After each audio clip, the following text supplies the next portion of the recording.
Hi friends, Quill here. Welcome back to the channel and the last in our series of DEXIT predictions. If you're enjoying this series, or enjoyed this series rather, then make sure to hit that like button down below and leave a comment. Let me know which of the Pokemon you would like to see in the new games. Now, like I said, this is the last episode because this episode we tackle none other than the Alola region, Generation 7. As you can see down here at the bottom, not a lot of Pokemon.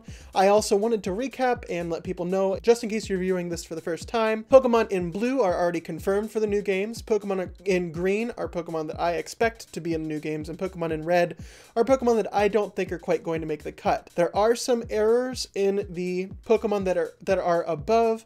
I know that, and we're going to go through next week and correct those and kind of discuss them. But for this video, we are looking at the Alola region only. So without further ado, we're going to go ahead and get right into it. All right, once again, beginning with the starters. If you've been watching the series throughout, you know that I think that with max raid battles, there's a very good chance we can see, maybe not originally in the game, but possibly some updates in the future contain max raid battles that include all of the starter Pokemon. I think with the inclusion of Charizard, they almost have to include the starter Pokemon of every generation, otherwise people are going to be really upset. When it comes to the Toucannon line, and this is going to be a common theme, I think that they're just a little bit too tropical for the region. And I say that because the UK tends to be relatively cold, especially when you're talking about tropical birds like Toucannon. I think that Yungoos and Gumshoos are reminiscent of the Patrat line just because they're the annoying normal type from the first route,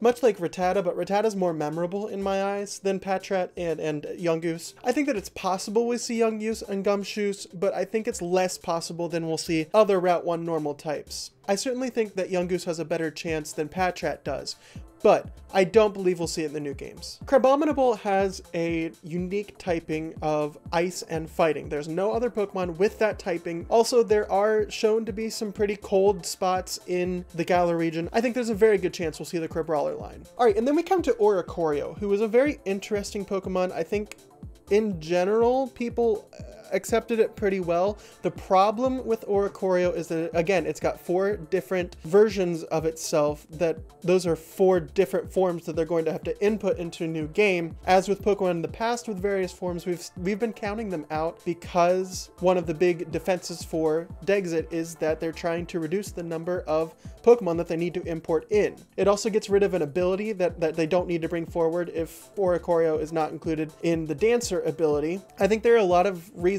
why Oricorio wouldn't be in the new region. Rockruff is a very popular Pokemon. It's in the anime, pretty strong. As far as I can tell, its reception is pretty good. People generally like it, but even more importantly, Game Freak likes it, and as we've discussed in the past, that's what really matters here.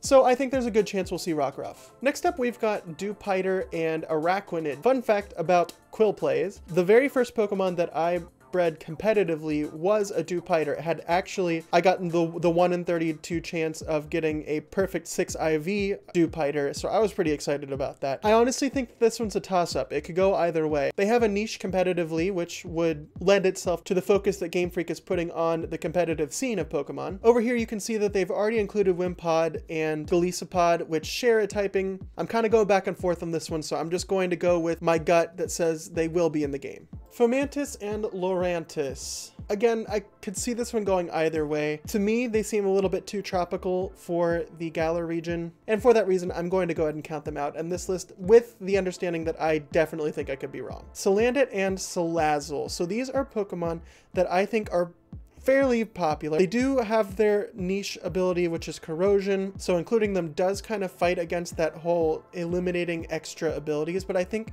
for Salazzle, it could be worth it. Plus, I think they could add in some lore about its corrosive properties being useful in this big city where there's a lot of metal and stuff to be cut or molded or something like that. I think there is a solid chance, I think, that we will see the Salazzle line. On to one of the Pokemon that I think has the absolute least chance of making it into the game's comfy is very much Alola. It's too tropical for almost any other region.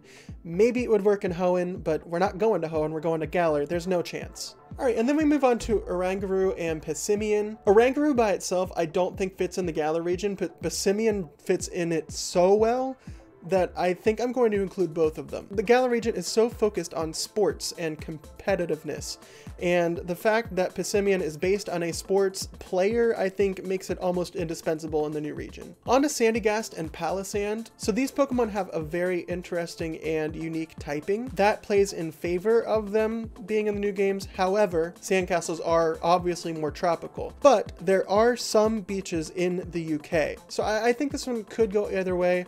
I'm more inclined to include it just because there are beaches in the UK and because it's got a really unique typing. So for now, I'm going to go ahead and go out on a limb and say that they will find a way to squeeze it in there somewhere. Kyukumuku is really gimmicky. No one really cares about it. It's competitively unviable. I mean, I can't see this thing being Dynamaxed, could you? I'm not including it. All right, on to Type Null and Silvally. I think that these Pokemon are too ingrained in the story of Alola to really be just placed anywhere else. It was a man-made Pokemon made in the Aether Paradise. There's no reason for it to be anywhere other than Alola.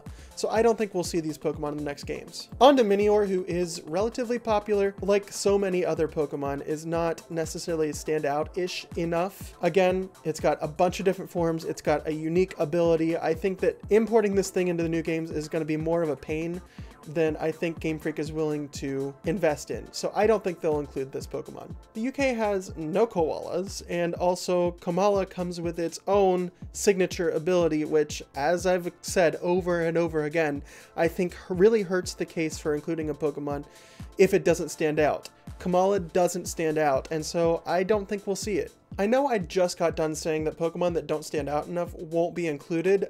However, Turtonator is a fire type, and I think that fire types are going to be relatively important in the Galar region, which seems very industrial. This is another one where I could absolutely be wrong, but I think we will see it in the new games. Bruxish is wildly unpopular. I don't know of anyone who really cares for this Pokemon, on top of the fact that it's almost entirely competitively unviable, comes with a signature ability, and is very tropical looking. I don't think it's a good chance we'll see it. Drampa, like Turtonator, has a unique ability. They're sort of seen as opposites of each other. I think they're version exclusives even opposite of each other, and so I definitely think Drampa could make it. I'm going to go ahead and put Delmise in the same box that I put Bruxish. It doesn't stand out enough, it's not competitively viable enough, and it's overshadowed by a Pokemon that I'm already considering in the game with the same typing. I don't see it in the new game. And then we are brought to the Legendaries. Frankly, and I hate to say this because I do like the Tapus, but they are island guardians. They are there to guard an island. They have no business being anywhere other than those islands. We're not going to see the Tapus. As with all Legendaries, the Cosmog line is also out of the running. And then there's the matter of Ultra Beasts. I think they're too integral to the Alola story, and trying to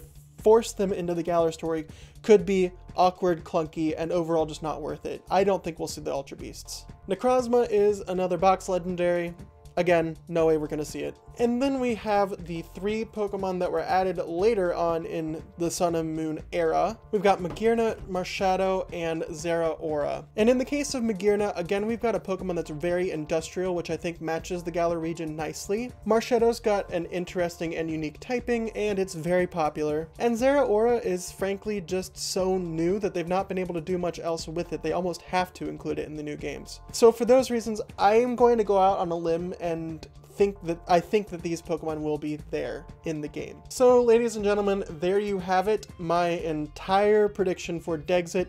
I will be coming back next week, a week from today, and sort of going through and amending these sorts of guesses that I've made and correcting the ones that have been confirmed since I already went over them, and I might make some changes to some of the guesses that I made along the way. But that will do it for this episode and for this part of the series at least, so I'm really excited for these games, regardless of the Pokemon that are going to be left behind. We are confirmed to be receiving them in future games, so I'm not too bummed out about it. I'm more excited for these games because I think they look really great. So comment down below, let me know which Alola Pokemon you'd like to see in the new games and which ones you think I got wrong. But other than that, my friends, thanks so much for watching, and as always, see you next time.